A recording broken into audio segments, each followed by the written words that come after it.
খুবেই ভাল লাগিছে আৰু মঙলদৈবাসী ইতিমধ্যে আমি যিমানখিনি প্ৰচাৰ কৰিছোঁ তেওঁলোকৰ খুব সুন্দৰ সঁহাৰি পাইছোঁ আৰু আমি আশাবাদী যে অহা 11 জুলাই তাৰিখে মালামাল বয়জ অসমৰ সমূহ ছবিগৃহলৈ আহিব, লগতে মঙলদৈতো আহিব। গতিকে মঙলদৈ দৰ্শকে আমাৰ বিশ্বাস আগৰ চিনেমাবিলাকবোৰ বা এতিয়া যিমানবোৰ ছবি আহি আছে মঙলদৈৰ দৰ্শক খুব সুন্দৰকৈ গৈছে আৰু মালামাল বয়জকো সিমানখিনি সঁহাৰি দিব বুলি আমি আশাবাদী। অহা 11 জুলাইত খুব ধুনীয়া অসমীয়া ছবি এখন আহি আছে, মালামাল বয়জ। মতংগী এণ্টাৰটেইনমেণ্টৰ বেনাৰ নিৰ্মিত হৈছে, জানে মৃণাল ডেকা, আৰু খুব ধুনীয়া চিনেমা এখন আহি আছে। আৰু আমি ভাবোঁ যে অসমীয়া চিনেমাৰ এই ইতিহাসৰ ক্ষেত্ৰত মালামাল বয়জে এক ভূমিকা ল'ব আৰু আগুৱাই যাব। আৰু আটাইতকৈ ভাল লগা কথা যে গোটেইখিনি এক্টৰ যিখিনিয়ে কাম কৰিছে তেওঁলোকে আচলতে বুলিয়ে ক'ব লাগিব, যিখিনিয়ে আচলতে এক্টিঙৰ ওপৰত খুব চৰ্চা কৰি থাকে। আৰু মালামাল বয়জ কিয় চাব লাগে যদি সুধিব খোজে বা কোনোবাই ক'ব খোজে যে কিয় চাব লাগে, মনোৰঞ্জন।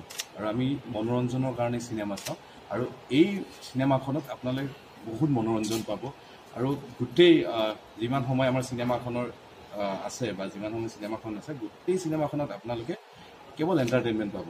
তাৰ মাজেৰে আমি চিনেমাৰ মাজেৰে যি কথা ক'ব বিচাৰোঁ সেইখিনি আমাৰ মৃণাল ডেকা হওক, আমাৰ স্ক্ৰিপ্ট ৰাইটাৰ জিন্তু কাশ্যপ হওক, গোটেইখিনিয়ে খুব ধুনীয়াকৈ পৰ্ট্ৰেট কৰিছে গোটেই চিনেমাখনত। আৰু আশা কৰোঁ আপোনালোকে চাব লাগিব মালামাল বয়জ। আৰু আটাইতকৈ ভাল কথা অসমবাসীয়েতো চাব লাগিব, আৰু মঙলদৈবাসীৰ কাৰণে এটা ভাল কথা, দৰংবাসীৰ কাৰণে ভাল কথা যে মালামাল বয়জখনত আমাৰ দৰঙৰ পৰা 6জনমান অভিনেতাই কাম কৰিছে, 6-5জন অভিনেতাই কাম কৰিছে। গতিকে সেইটো আমাক মঙলদৈ হিচাপে ছাপোৰ্ট কৰিব লাগিব, গোটেই অসমবাসীয়ে ছাপোৰ্ট কৰিব লাগিব, গোটেই দৰং হিচাপে ছাপোৰ্ট কৰিব লাগিব।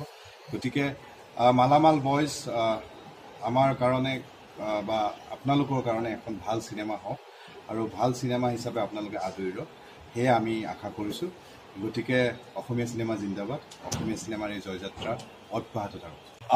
বলিউডৰ শিল্পী অভিনয় কৰিছে 2জনকৈ, কিন্তু আমি এতিয়া ছাছপেঞ্চ আছে কাৰণ 10 তাৰিখে কেৰেক্টাৰ ড্ৰপ বুলি আছে, য'ত আমি যিকেইজন চৰিত্ৰই আমাৰ অভিনয় কৰিছে গোটেইকেইজন চৰিত্ৰ চিনাকিৰ কাৰণে আমি এটা ভিডিঅ' ৰিলিজ কৰিম। গতিকে এইটো ছাছপেঞ্চ, গতিকে তেতিয়া গম পাব যে কোন কোন আছে বলিউডৰ আৰু অসমৰ কোন কোন অভিনেতা অভিনেত্ৰীয়ে কাম কৰিছে।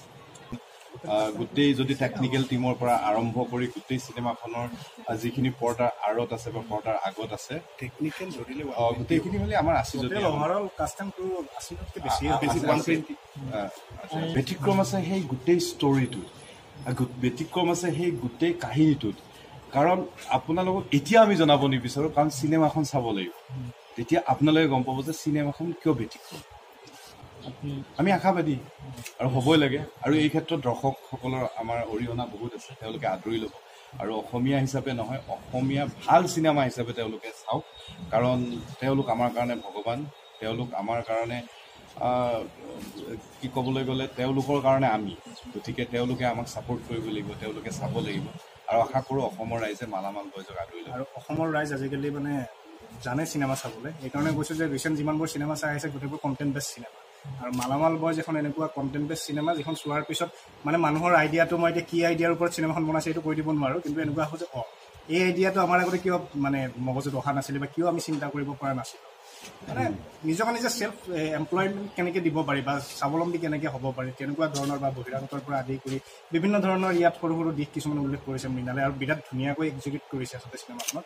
আৰু যিটো ক'লে দীপদাই যে চিনেমাখনত এণ্টাৰটেইনমেণ্ট আছে, এণ্টাৰটেইনমেণ্ট উইথ আমি কিছুমান মেছেজ দিব চেষ্টা কৰিছোঁ। মৃণালে বিৰাট ধুনীয়াকৈ এইখিনি চেষ্টা কৰিছে দিবৰ কাৰণে, আৰু যিখিনি মেছেজ দিয়া হৈছে চিনেমাখনত সেই গোটেইখিনি মেছেজে দৰ্শকে ল'ব আৰু আনন্দ কৰি ল'ব। মানে এনেকুৱা নহয় যে চিনেমাখন অকল মেছেজ আছে, এণ্টাৰটেইনমেণ্ট আছে, ফুল অফ এণ্টাৰটেইনমেণ্ট উইথ মানে মেছেজেছ, মানে এণ্টাৰটেইনমেণ্টৰ যোগেদি মেছেজ